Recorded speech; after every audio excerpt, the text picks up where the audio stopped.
cette semaine mondiale de l'allergie qui a comme thème cette année l'anaphylaxie, c'est-à-dire la réaction allergique sévère, le Centre pédiatrique d'allergologie du CHC Montléger à Liège souhaite mettre l'accent sur l'allergie alimentaire, qui est la première cause d'anaphylaxie chez l'enfant. L'allergie alimentaire, c'est un dérèglement du système immunitaire vis-à-vis d'un aliment qui est censé être inoffensif. Ces 10 dernières années, le nombre de cas d'allergie alimentaire a doublé chez les enfants en Europe. Heureusement, dans la majorité des cas, les réactions allergiques sont légères et les allergies guérissent spontanément avec le temps. Mais pour les enfants dont l'allergie est sévère ou qui ne guérit pas, leur vie et ainsi que leur famille peut devenir très angoissante et stressante. Heureusement, depuis quelques années, un nouvel espoir est arrivé pour cette catégorie de patients dont l'allergie ne guérit pas ou est sévère. C'est la désensibilisation, où l'aliment est donné à toute petite dose, quotidiennement, avec une augmentation des doses régulières sous surveillance d'une équipe multidisciplinaire, jusqu'à arriver à une tolérance, voire une guérison de son allergie. Dans notre centre d'allergologie, le bilan commence d'abord par une anamnèse approfondie chez l'allergologue. Ensuite, l'infirmière va réaliser des tests cutanés et une prise de sang. Dans certains cas, selon les résultats, un test de provocation orale peut alors être programmé, soit pour infirmer ou confirmer l'allergie alimentaire, soit alors pour déterminer le niveau de tolérance à l'allergène. Ce TPE est réalisé à l'hôpital de jour sous la supervision de l'allergologue, de l'infirmière, de la diététicienne et de la psychologue. Notre rôle auprès de l'enfant et de ses parents est bien sûr d'observer la moindre réaction, le moindre symptôme qui pourrait arriver et en cas de réaction, évidemment réagir en fonction. Nous sommes là aussi bien sûr pour les rassurer. Si le test n'a pas été concluant, alors on pourra envisager une désensibilisation. Nous établissons ensuite un programme d'éducation thérapeutique avec l'enfant et ses parents. Nous sommes là pour les guider, les accompagner, les rassurer tout au long de leur suivi de l'allergie.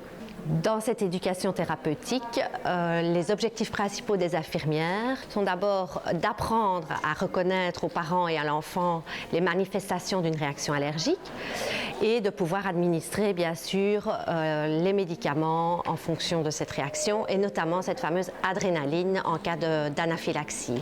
Mais nous sommes là aussi pour s'assurer que leur trousse d'urgence soit toujours avec eux, qu'ils accompagnent toujours l'enfant, qu'elle soit valide, qu'ils sachent l'utiliser correctement et à temps. Dans le domaine des allergies alimentaires, le rôle du diététicien est fondamental, notamment pour cibler l'allergène en cause, grâce à la lecture des étiquettes, donc la liste des ingrédients, grâce à des listes d'aliments permis défendus, à l'aide de photos, d'images, mais aussi pour proposer des alternatives pratiques comme des recettes ou des équivalences d'aliments. Certains allergènes font partie de la base de l'alimentation, comme par exemple le lait pour un nourrisson. Dans ce cas, un lait alternatif adapté à l'âge est indispensable pour assurer une croissance optimale. Dans d'autres cas, pour éviter toute néophobie, donc peur de tout ce qui est nouveau. L'allergie alimentaire va avoir un impact sur la sphère psychosociale de l'enfant et de ses parents, dans la mesure où elle risque en tout cas d'induire un stress à chaque fois qu'il s'agira de prendre un repas. En particulier lorsque ce repas est pris à l'extérieur de la maison, où il y a évidemment moins de contrôle sur ce que l'enfant va consommer. Le deuxième volet de mon travail concerne les tests de provocation orale et les désensibilisations. Donc à ce moment-là, il s'agit d'expliquer et de préparer l'enfant et les parents au fait que l'enfant va devoir manger maintenant l'aliment auquel il est allergique.